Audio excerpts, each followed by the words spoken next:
আসসালামু আলাইকুম। আজ আমি আপনাদেরকে দেখাবো যে কিভাবে আপনারা পেটিকোট কাটিং করবেন।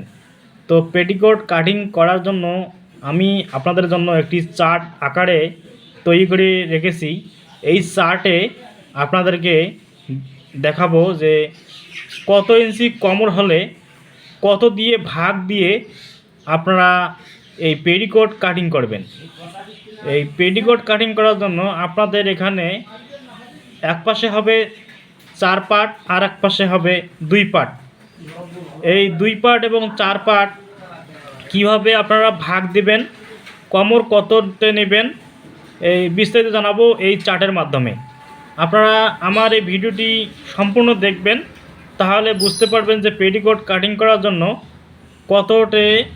কত জায়গায় কত মাপ নিতে হবে, কোমর এবং কোমরকে কত দিয়ে ভাগ দিতে হবে এবং কত ইঞ্চি প্লাস করে নিতে হবে বা মাইনাস করে নিতে হবে, কোন জায়গায় কতটুকু করে মাপ নিতে হয়, সব কিছু আমি এই ভিডিওতে দেখাবো।